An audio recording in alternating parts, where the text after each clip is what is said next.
እኛ የማህበረሰብ ውጤት ነን። እንደዚህ ነው ለውጥ ሲመጣ እንደዚህ ነው ያንገራግጫል። አንዲ ስትይዘው አይቆምም፣ ስትለቀው አይሄድም። እነዛ ሰዎች ጋር ሀፕን ያደረገው ነገር እናውቃለን። ትላንትና እኮ ከኔና ካንተ በተለየ ሁኔታ ጥሩ ፐርፎርማንስ ላይ የነበሩ ሰዎች አሉ። ትላንት ሰጪ የነበረ ሰው ዛሬ ተቀባይ ሲሆን እንዴት ነው የማያብደው? ምንም እኮ ልናደርግ አይደለም የምንሄደው፣ ትርፋችንን ልንሰጥ ነው።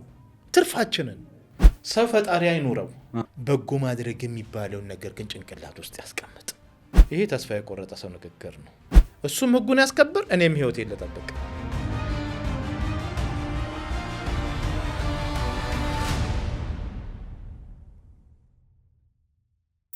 ሰላም የተከበራችሁና የተወደዳችሁ የቲዮስ መልቲሚዲያ ቤተሰቦች እንደምን ሰንብታችኋል? እነሆ ሳምንቱን ጠብቀን ተገናኘን።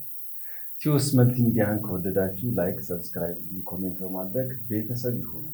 አንድ በጎ ፈቃደኛ ዛሬ እንግዳችን አድርገናል። አሽከርካሪም ነው። በተለይ በጎ አድራጎት ማለት ከራስ ወዳድነት ነፃ በሆነ መንገድ ለሌሎች ሰዎች እንዲረዱ የምናደርጋቸው ስሜት ርህራሄ ማለት ነው በተግባር ማሳየትና በምላሹ ምንም አይነት ሳንጠብቅ የምናደርገው በክዋኔ የሚገለጽ ነው እና የዛሬው እንግዳችን ደግሞ ለዚህ ማሳያ ነው። ራሱን በማስተዋወቅ እንጀምር። ጓደኛችንም ጭምር ነው። እንተዋወቅ። አመሰግናለሁ። ሹፌር አብርሃም እባላለሁ። መጀመሪያ ኢንጂነር ብሆን ኢንጂነር አብርሃም እላለሁ። ዶክተር ብሆን ዶክተር አብርሃም እባላለሁ። ሰው ሙያውን ካላከበረ ምንም ትርጉም ስለሌለ መጀመሪያ ሹፌርን ያስቀደምኩት ለሙያዬ ክብር ስላለኝ ሹፌር አብርሃም መንግስቱ እባላለሁ። መልካም። እኔ በተለይ ያው ዛሬ አንዱ ከምናነሳቸው ጉዳዮች ቲዮስ መልቲሚዲያም ትኩረት ሰጥቶ ከሚሰራባቸው ነጥቦች መካከል አንዱ ለአሽከርካሪዎቻችን ክብር መስጠት አለብን፣ ሙያው የተከበረ ነው ብለን የምናነሳበት በተለያዩ ፕሮግራሞቻችን አንስተናል። ወደፊትም እናነሳለን። ሀገር የምትገነባው፣ ሀገር ወደፊት የምትቀጥለው፣ ሀገር የምታድገው በአሽከርካሪዎቻችን ነው። መነጋገሪያ የሆነ ነገር ነው ያረከው። ከደግነት ደግነት የሚለውን ነገር ሊገልጸው ወይ ደግሞ ከዛ በላይ ቃል ቢኖረው ልንጠቀምበት የምንችለውን ነገር ነው ያረከውና ወደዛ ከማለፋችን በፊት ይህን ነገር ወይ ከአካባቢ ወይ ከቤተሰብ ወይ ካስተዳደግ ወይ ደግሞ እንዲሁ በተፈጥሮ ነው መስጠትም የምንሰጠውና እስቲ አንተ ከበፊት ይህን ነገር ከምን አመጣው ትላለህ? ካስተዳደግ እንደ ማንኛውም ኢትዮጵያዊ ነው የኔ አስተዳደግ። ምንም የተለየ አስተዳደግ የለም። አሁን ያለው የአስተዳደግ ሁኔታ ከመበለሻሸቱ በፊት ከጎረቤቶቻችን ጋር እየተካፈልን እየበላን እየተቀማማን እየበላን፣ ጎረቤት ሲታረድ ተጠርተን ሄደን፣ እኛ ቤት ሲኖር የጎረቤት ሰው መጥቶ በልቶ ጠጥቶ፣ ሙስሊም ክርስቲያን ሳይባባል ሁሉ ተቻችሎ ተፈቃቅሮ የሃይማኖት ልዩነት ሳይኖር በአንድነት ነው ያደግነው። በዛ እድገት ውስጥ የምትሰራቸው ማንነቶች አሉ። ጎረቤቶችሽ አንቺን ይሰሩሻል፣ ማህበረሰቡ አንቺን ይሰራሻል። እኛ የማህበረሰብ ውጤት ነን፣ ድምር ውጤት ነን። ስለዚህ በጎ ነገር ይዘን መውጣት ከፈለግን ማህበረሰቡ የሰጠንን በጎ ነገር ይዘን እንወጣለን። ማህበረሰቡ የሰጠንን ክፋት እሱን ጸንሰን ከሆነ የምንወልደው ክፋት ነው፣ መለያየት ነው የምንወልደው፣ መናናቅ ነው የምንወልደው። የማንም አይደለም። ይሄ አብሮ ያሳደገኝ የማህበረሰብ ውጤት ነው። ከዛ ባሻገር ሳትለያይ ስትኖሪ ልክ እንደዚህ እንዳሁኑ ጾም ወቅት ላይ የክርስቲያኑም የሙስሊሙም ጾም ወቅት ላይ አብረሽ ነው ሁሉንም ነገር የምታደርጊው። ከጎረቤቶቻችን ጋር አብረን ነው የምናፈጥረው። በቃ ይሄ እኮ በጎነት ነው። ያን እኮ የተጸነሰው በጎነት ነው። ሙስሊሞቹ እኮ ከኛ ጋር ቤተክርስቲያን ይሄዱ ነበር። እኛ ገብርኤል ቤተክርስቲያን ስንሄድ ሙስሊሞቹ ከኛ ጋር አብረው ቤተክርስቲያን ይሄዱ ነበር። ምንም ነገር በቃ የክፋት ዓለም አልነበረም። እንዲህ መለያየቱ ወደ ሌላ ነገር መግባቱ ምናምን አልነበረም። እና እኛም መስጊድ እንሄድ ነበረ። እዛ ሄደን መኪና እንጠብቅ ነበረ። እኔ አካባቢ ላይ ሄደን መስጊድ ውስጥ መኪና እንጠብቅ ነበር። ይሄ እኮ ሪያሊቲ ሾው ነው። የሚያቀኝ ማህበረሰብ እኮ ያቀኛል። አሁን ይሄ ሚዲያ ላይ የሚቀርብ ነገር አይደል። መኪና ስጠብቅ እኮ ያውቀኛል። በቃ ሙስሊሞቹ ሲያደርጉ የነበረውን ስርዓት ወደ መስጊድ ሄደን አርባር እዛ ስናሳልፍ እኮ እናውቀዋለን። ስለዚህ ይሄ ውጤቱ ነው፣ የማህበረሰቡ ውጤት ነው። የኔ የአብርሃም ብቻ ከየትም ላመጣው አልችልማ ማህበረሰቡ ካልሰጠኝ። እዛ ቤተክርስቲያን ሄደች ደግሞ ትማሪያለሽ። ቤተክርስቲያን ሄደች ስትማሪ ኢሚዲየት አክሽን አይመጣም። የድምር ውጤት ነው ይሄ ያሳደገህ ማህበረሰብና የሃይማኖት ድምር ውጤት ነው። ሃይማኖትን በአንድ ጊዜ ለውጥ ማምጣት አትችልም፣ በፍጹም ማምጣት አትችልም። ባህሪ አይደለም የሚለውጠ ሃይማኖት የነበረህን ነገር። በሳይንሱ እናንተ ምን እንደምትሉት አላውቅም። አሁን በሳይንስ ቋንቋ ማስረዳት አልችል ይሆናል። መኪና ፍሬን ስትይዝ መኪናው ሲቆም አንተ ወደፊት ነው የምትሄደው። መኪናውን ስታስነሳው ደግሞ አንተ ወደ ኋላ ነው የምትሄደው። እንደዚህ ነው ለውጥ ሲመጣ፣ እንደዚህ ነው ያንገራግጭሃል። አንዴ ስትይዘው አይቆምም፣ ስትለቀው አይሄድም። በቃ ስለዚህ ያ ይቆያል ይቆያል ይቆያል ይቆያል። ይቆያል ማለት ይጠፋል ማለት አይደለም። በቃ የተዳፈነ እሳት ነው የሚሆነው። የተዳፈነ እሳት ደግሞ ሙያተኛ ይጠይቃል፣ ጊዜ ይጠይቃል፣ እውቀት ይጠይቃል። ገባ? አሁን ይሄኛው ነገር እንዲፈጠር ጊዜው ደረሰ። የሚያራግበው ነገር ተገኘ። እሳቱን የሚቀሰቅሰው ነገር ተገኘ። አመዱን ከላዩ ላይ የሚያነሳለት ነገር ተገኘ። በተለይ በሁላችንም የተወሰነኛም በዛ እድሜ ክልል ውስጥ ብንሆንም ደርሰንበታል። በተለይ ይሄ ግብረ ገቡ በትምህርቱ ዓለምም አለ። እኔ በጣም የሚገርመኝ ብዙ በጎነቶች የሚጠነሰሱት ልጅ ሆነን ትክክል ባይመስለንም፣ ነገር ግን የአካባቢ ሰው ጎረቤት ሁሉ ሲቆጣህም ለምን እንላለን። ግን እያነጹን ነው፣ እኛን በጎነትን እያወረሱን ነው። በተለያዩ ጉዳዮች ደግሞ መስጠት ምን እንደሆነም ያሳዩናል። ሲሰጡን ደግሞ ለበጎ ነገር እንድናውለው ነው የሚያደርጉት እና ያ በልጅነታችን የሰጡን ነገር እስከ በሳይንሱም ስንሄድ እኮ አንድ ሕፃን ልጅ እስከ 7 ዓመት ባለው ትገነባዋለህ። ከዛ በኋላ ከማህበረሰቡ በትምህርት የሚወስዳቸው ነገሮች ናቸው እሱን እየሰሩት የሚለው። እኔ በጣም የሚገርመኝ ይህ መደጋገፉ፣ መቻቻሉ በየአካባቢያችን እናያለን። ክፍለ ሀገር ላይ እኔ ያስተውላለሁ። በተለይ የአንድ ሙስሊም ጎረቤቶቻችን ልጃቸው ወደ አረብ ሀገር ሄደች። ጥሩ ሁኔታ ላይ ነበረች እና ለእኛ ነው የሚቀርቡን ቤት፣ ግን ከኛ ዘመድ ደግሞ አሉ እነሱ የበለጠ ይቀራረባሉ። የምንዋሰነው እኛ ነን፣ ግን እዛ ጋር መዋደዱ ስላለ ይቺ ልጅ አረብ ሀገር ሄዳ ለእናቷ ስታደርግ ለዛኛውን ቤት ታደርጋለች። ይችኛዋም በተገላቢጦሽ ወጣች። የሆነ ሰዓት ላይ ስትወጣ ለሁለቱም ቤት ነው ያደረገችው። አለበለዚያ ማድረግ ካልቻልኩ አላደርግም። እንደዚህ አይነት በጎ ነገሮች አሉ በአካባቢያችን እና ቶሎ ብለን ይህን ሳናነሳው ወደ አብርሃም የምናድገውም ተቀተና ከቤተሰብ በላይ ጎረቤትም ይቀጣል እኮ። እውነት ነው። እኔ አባቴ የደርግ ወታደር ነው። በጣም ኃይለኛ ሰው ነው። ሜቢ እኔ አሁን ከሌላ ሰው ጋር እየተጣላሁ መንገድ ላይ ቢያገኘኝ ሁለታችንንም ማንበርክኮ በቀበቶ ይጋርፋል። እኔንም የሚጣላኝንም ሰው ከዛ አስታርቆ ነው የሚሄደው። በፍጹም ሰፈር ውስጥ የሚታወቅበት ልዩ ባህሪው ይሄ ነው። ልዩ ባህሪው ከሌላ ሰፈር መጣ አንድ ልጅ አልመጣ፣ መንገድ ላይ ጥፋት አጠፋ፣ ማንም ይሁን መንገድ ላይ ጥፋት ያጠፋው ልጅ መቀጣት አለበት። ያም ቤተሰብ አይቀየምም። ልጅ ተመታ ማንም እኛ ቤት አይመጣም። በስሙ የሚጠራው ሰው የለም። የኔ አባት ወደ እውነተኛው ዓለም ሄዷል። ጋሽዬ ነው የሚባለው። ሰፈሩ ጠቅላላ በስሙ አያውቀውም። ጋሽዬንም ትልቁም ትንሹም ጋሽዬ ነው የሚለው። በቃ አለቀ። ይወደዳል፣ ይፈራል፣ ይከበራል። ጥፋት እያጠፋ ያለ ልጅ ጋሽዬ መጡ ከተባለ ብድግ ነው የሚለው። በቃ ስለዚህ ለእኔም ለአንቺም ለሱም ለሁላችንም እኩል ነው፣ ለሁሉም። በቃ እኔ እንግዲህ ሚሊቴሪ ቤት ያለው በፊት የተሰጣቸው ኢትዮጵያዊነት የተሰጣቸው ኢቲክስ እንደዚህ እንደሆነ በሱ ነው ያየሁት። አየሽ፣ ያ እኔ ውስጥ ራሱን የቻለ የገነባው ግንባታ አለ። የመልካምነት ግንባታ፣ የእኩልነት ግንባታ የገነባው ነገር። በፊት አባቶቻችን ምን ያደርጋሉ? እንዲሁም በፊት የነበሩ ብዙ ወላጆች ለልጆቻቸው ሲያደርጉ ለጎረቤትም ጭምር ህፃናት ያደርጋሉ። እና ያ ማለት ያ ልጅ ነጥብ ይዞ ማደግ የለበትም።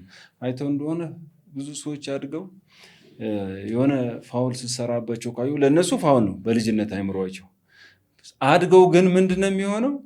በልጅነቴ እኮ ለከሌ እንዲህ ስታደርግ ለእኔ አላደረግክም። መስጠትንም የምናስተምራቸው ያኔ ነው።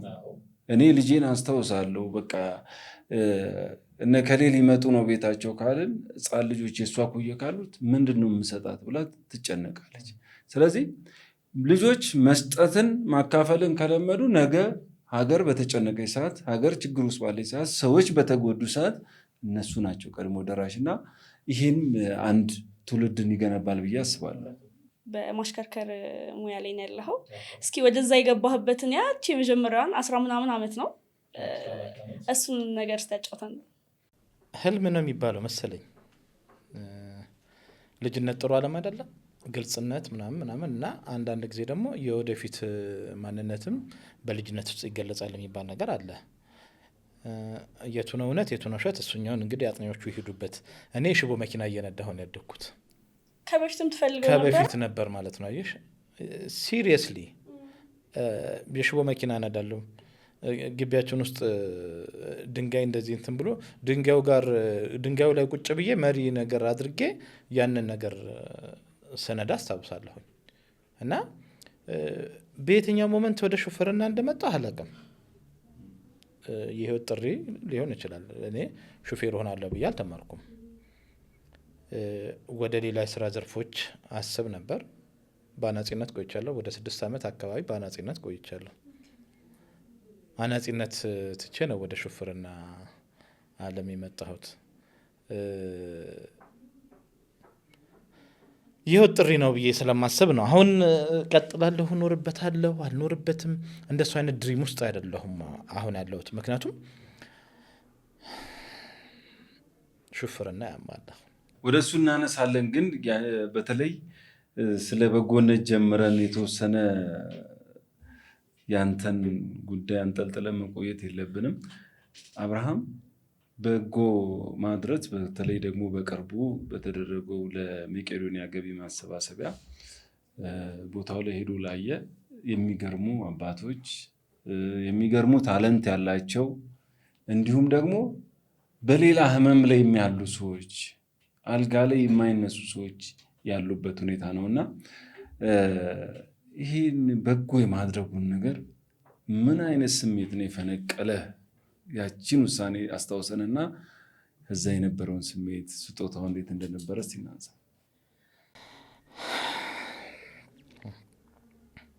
ስለ እነሱ አሁን ማሰብ ይከብዳል።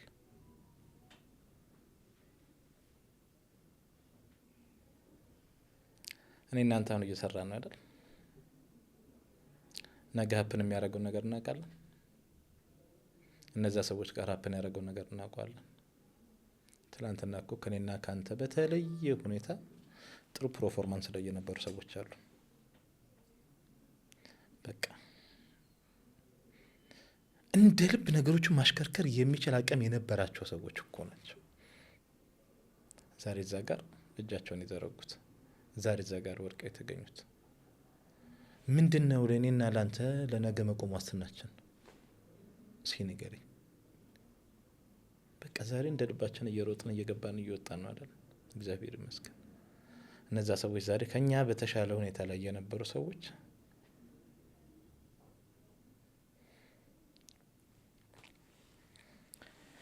ስሜቱ ከባድ ነው። በተለይ በቀድሞ መንግስታት ከፍተኛ ኃላፊነት ላይ የነበሩ ሰዎችንም ማስተዋል ችለናል። እንዲሁም ደግሞ የተለያዩ የስዕል ጥበብ ያላቸው ማየት ችለናል።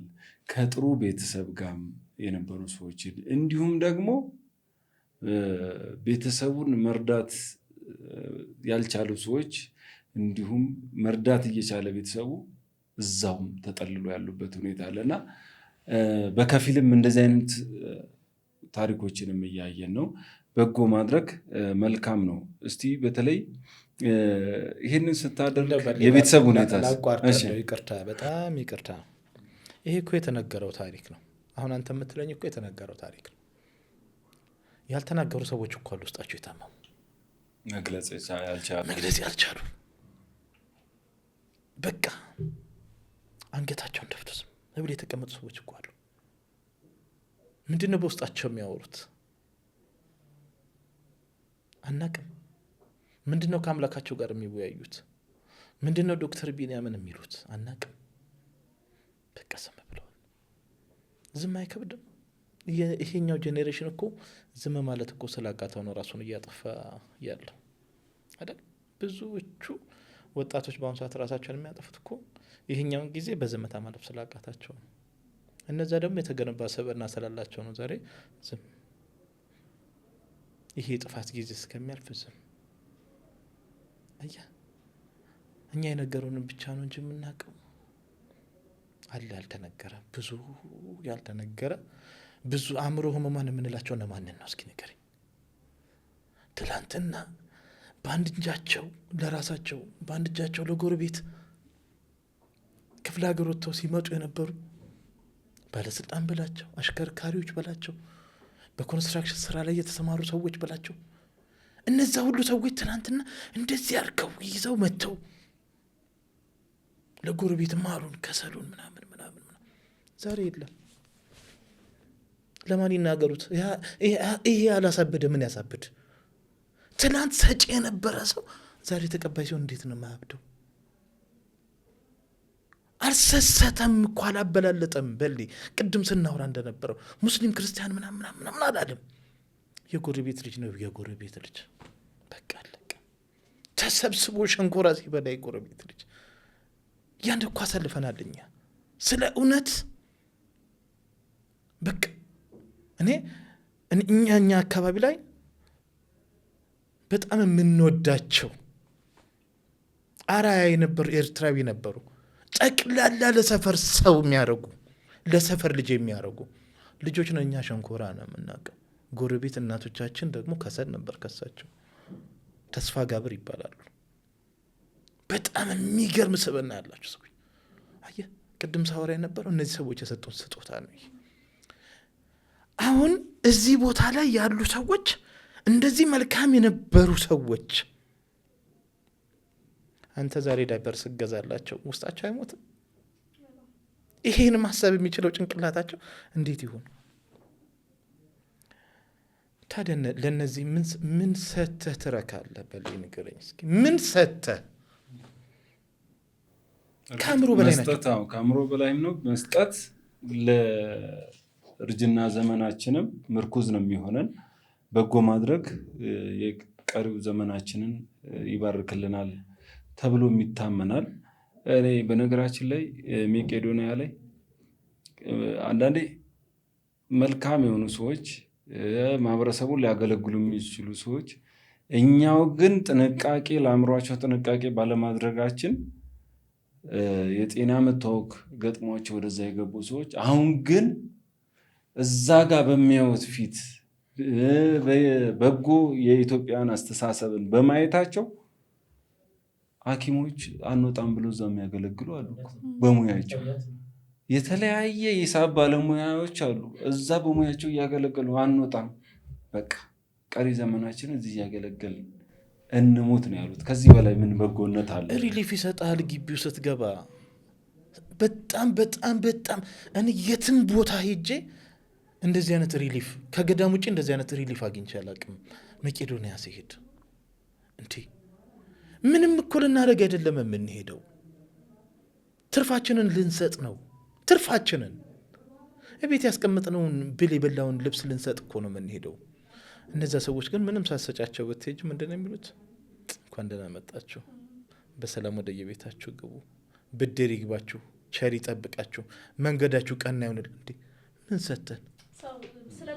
ስለ ጎበኛሻቸው ብቻ የአእምሯቸው ጥያቄ ነበር ማለት። ቅድም እኮ ይህንን ያልኩሽ አየሽ።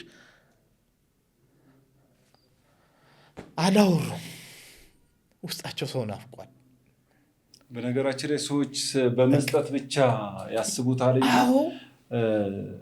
ትልልቅ አባቶችን ዕቃ ስታግዛቸው፣ ሸክም ተሸክመው ሲሄዱ ስትቀበላቸው፣ መጨረሻ ላይ የሚሰጡ ምርቃት እኮ የሆነ ሰዓት ላይ ይጠቅማል። የሆነ ሰዓት ላይ ያለህን ስታካፍል በዛች ወር ውስጥ ወይ በአመታት ውስጥ የዛን ምላሽ ከፈጣሪ ታገኘዋለህ። በጎ ማድረግ ደግሞ ከኢትዮጵያዊነትም ይጠበቃል። ሰውኛም ነው። ሰው ፈጣሪ አይኑረው ፈጣሪ የለኝም ብሎ ይመን አንድ ሰው በጎ ማድረግ የሚባለውን ነገር ግን ጭንቅላት ውስጥ ያስቀምጥ። በቃ በምንም ይመን በጎነት ይጠቅማል ብሎ ካመነ መቄዶንያ ይሄድና እንደምን አላችሁ ብሎ ይመለስ። ምንም አይስጥ። ምንም የነዛን ሰዎች ያልተናገሩትን ሰዎች የአእምሮ ጥያቄ ሂድና እንደምን አላችሁ ብሏቸው ብቻ ይምጣ። ምን እንደሚሉት ይስማ። ህሊና አለው አይደል? ቤቱ ገብቶ ያ ድምጽ ይመጣል እኮ። ከዛ በሳምንቱ እዛ ትገኛለህ፣ በረፍት ቀን እዛ ትገኛለህ። በነገራችን ላይ ተንሱ ስንናደድ ምን ስንል፣ በተለይ ኢትዮጵያኖች እኛ ኤርትራኖች ስንናደድ ሀገርንም ገደል ውስጥ እንከታለን፣ ጎረቤትንም ምንም። ግን በችግር ሰዓት ግን ያንን ሁላ እርግፍ አድርገን የምንረሳውና እስካሁን ይገርመኛል። ያ ለምንድን ነው በዘላቂነት ማናስቀጥለው የሚለው ራሱ ለእኔ ጥያቄ ነው። በጣም ይገርመኛል። እንደዚህ አይነት ካልገደልኩት ካልፈለጥኩት እንልና እከሌ እኮ አደጋ ገጠመው፣ እከሌ እኮ ተቸገረ፣ እከሌ እኮ እንዲሆነበት ቤተሰቡ ስንል ያ ሁሉ እርግፍ ብሎ ከውስጣችን ይወጣል። መልካምነቱ ነው ጎልቶ የሚወጣው። ደግሞ በብዛት የሆነ ኖሮ ነበረው ምናምን ኖሮክ ስታጣ ያለው ነገር ደግሞ ይለያል። የምታወራው የምትገልጸውም ነገር አይደለም። የዛ ሰዓት ደግሞ ሰው አጠገብህ አለ ማለት አለኝ ማለት ራሱ ከላይ አለኝ እኮ ማለት ራሱ በጣም ትልቅ ነገር ነው። ሌላው ይሰጠኛል ወይ እንደዚህ ያደርግልኛል ምናምን ሳይሆን የሆነ ሰው አጠገብ ያለ ለእኔ ያለ ብሎ ማሰቡ ራሱ በጣም ውስጥን ረፍት የሚያስገኝ ነገር ነው። እና ያረከው ነገር በጣም እኛን ሳናመሰግን ሚሊዮነር ሆነሽ ለችግር ቀን 100 ብር እጅሽ ላይ ከሌለ ያንቺ ሚሊዮነርነት ትርጉሙ ምንድን ነው? የለውም እኮ ትርጉም። በቃ አለቀ። በሰዓቱ ያስፈልገው 100 ብር ነው። አካውንትሽ ላይ ግን አንቺ 10 ሚሊዮን 20 ሚሊዮን እኮ አለሽ፣ እጅሽ ላይ ምንም የለም። 100 ብር ይስፈልጋል። ሰው ነው ግን የሚደርስልሽ ምንም። ሁሉንም ያቸው ሁሉንም በመከራውና በጭንቁ ሰዓት 100 ብር የላቸውም። በጣም መጥፎ ነገር ደግሞ ሰው ማጣት፣ በመከራና በጭንቁ ሰዓት ሰው ማጣት። ምንም አታረግም ያለ ሰው ገንዘብ። የማሽከርከር ህይወትህ ላይ በጣም በጣም ብዙ የምትነግረን ነገር አለ መሰለኝና ስለሱ እናነሳለን፣ ስለ በጎነት እንመለሳለን። በተለይ ከአሽከርካሪው ጋር እያነሳን ግን እንዳለችው የማሽከርከር ህይወት ምን ይመስላል የሚለውን በሱና አንሳ። ምን አይነት አሽከርካሪ ነው አብርሃም? ቅድም እንደተናገርኩት አንድ ሰው በመጀመሪያ ደረጃ ሙያውን ለማክበር ሙያውን መውደድ አለበት። ሙያውን የማይወድ ሰው ሙያውን ማክበር አይችልም። እኔ ሙያውን እወደዋለሁ። ነገ ወደ ተሻለ ቦታ ቢሄድ እንኳን ሹፍርናን እወደዋለሁ፣ በጣም እወደዋለሁ።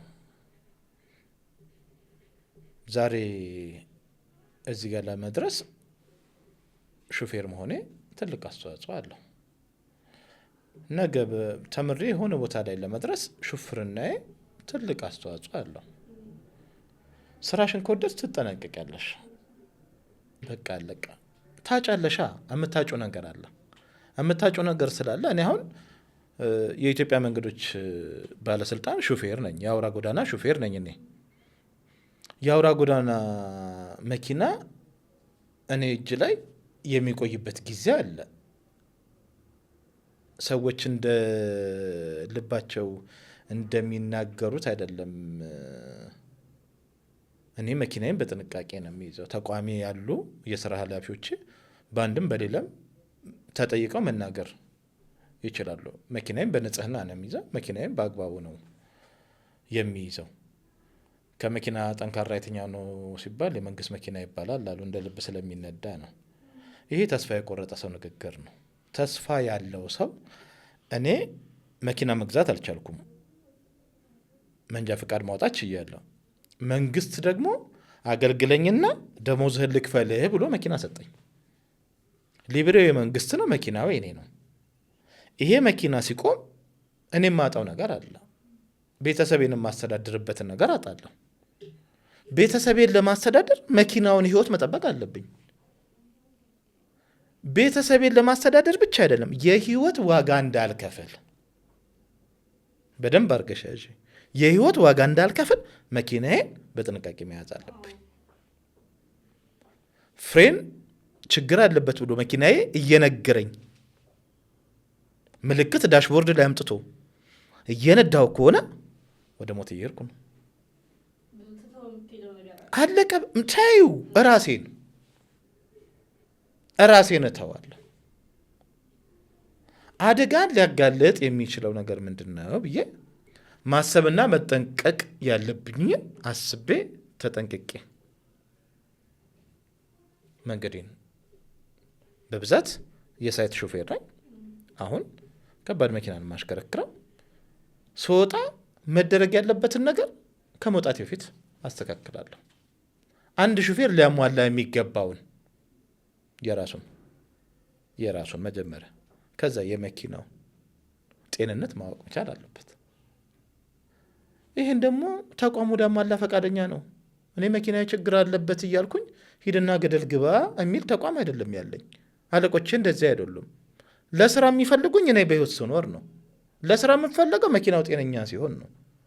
ስለዚህ ይሄ በልምድ የምታመጪው በአንድ ጀንበር የሚመጣ አይደለም። ሪስፖንስ ቀን በቀን አፕዴት ነው የምናደርገው። ዛሬ ያለኝ ኃላፊነት ትላንት ካለኝ ኃላፊነት ጋር እኩል አይደለም። የዛሬው አድጓል፣ የነገውም ያድጋል። ከተማው ላይ በ30 መንዳት ተብሎ ሲወሰን የተባለበት ምክንያት አለው። እኔ አራዳ ስለሆንኩ አይደለም እኮ በ60ና በ90 መነዳው። ትሞታለህ ብሎ ህጉ ነግሮኛል። ለመሞት ከወሰንኩኝ መሄድ ነው አለኝ።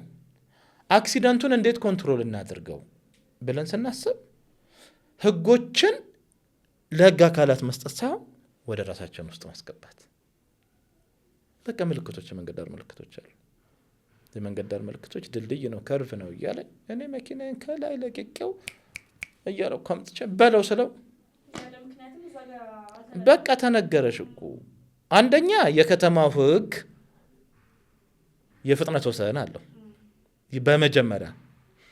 2 እንደ አገር ክላይማቲካል ኮንዲሽን አለ። የአየሩን ሁኔታ ግንዛቤ ውስጥ ታስገቢያለሽ። 3ኛ መኪናው ሲጭንና ሳይጭን የሚያመጣው ባህሪ ልዩነት አለ። እነዚህን ሁሉ አገናዝበሽ ነው ወይ የምትነጂው ላለመጎዳት፣ አንቺ ላለመሞት።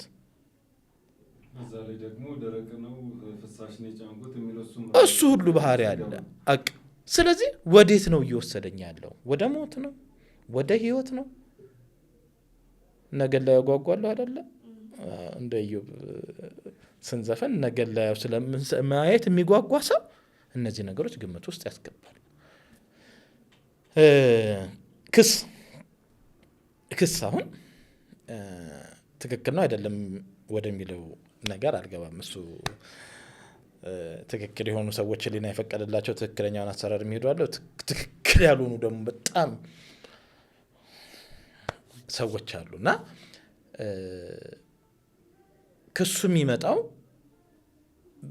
በአሽከርካሪው ስህተት ከሆነ እኔ ምንም ኤክስኪውዝ የለኝም። በዚህ ደንቡ መከበር አለበት።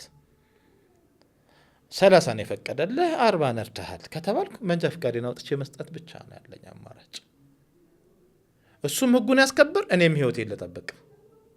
ገንዘቧ ታማለች አይደል? ገንዘቧ ስለምታም የተቀጣኋት ከሆነ ነገር ላይ ቀንሼ ስለሆነ አሁን የምከፍለው ነገ ያችን ገንዘብ ላለማጣት ከ30 በላይ አልነዳም። 50 ከሆነ ከ50 በላይ አልነዳም። ጓደኞቼ አሁን ታክሲ የሚሰሩ ጓደኞች አሉኝ። በሳምንት 2 ሊቀጡ የሚችሉ። በሳምንት 2 እኮ በጣም ከባድ ነው። በጣም ከባድ ደግሞ ጨምሯል። 5,500 3,000 ብር በሳምንት ተቀጥተው ምንድን ነው የሚሆኑት? እሱን አሁን እዚህ ጋር ምንድን ነው የምላቸው? ኮንታክት ካደረጉኝ አቁሙ፣ መኪናውን እረፍት አድርጉ፣ ቡና ጠጡ። እንጆይ ልታደርጉበት የምትችሉትን ነገር አድርጉ። ተውት አሁን ስራውን። በቃ ይሄን ነው የምመክረው። በዛ ሰዓት ላይ ሌላ ሰዓት ነው የሚነሳው። ከተሳፋሪ ጋር ትጣያለሽ ምናምን ከዛ ሙሉ ቀኑ የወንጀል ቀን ይሆናል። እንዳይሆን መጠንቀቅ፣ እንዳይሆን ላለመቀጣት መጠንቀቅ። እንግዲህ እንደሚባለው ሆኖ ደግሞ ከተቀጡ በህግ አግባብ መጠየቅ በሚቻልበት መልኩ እዛ ጋር ያለውን ትራፊክ ፖሊስ ወይም ትራፊክ ማኔጅመንት ሰራተኛ በአግባቡ ሄዶ መጠየቅ የሚቻልበት አክሰስ ካለ ሄዶ መጠየቅ እንደኔ የምመክረው። ከዛ ውጭ ግን በጸጋ ተቀብሎ መሄድ ከመጣላት እና ከመበሳጨት ምንም ትርጉም ስለሌለው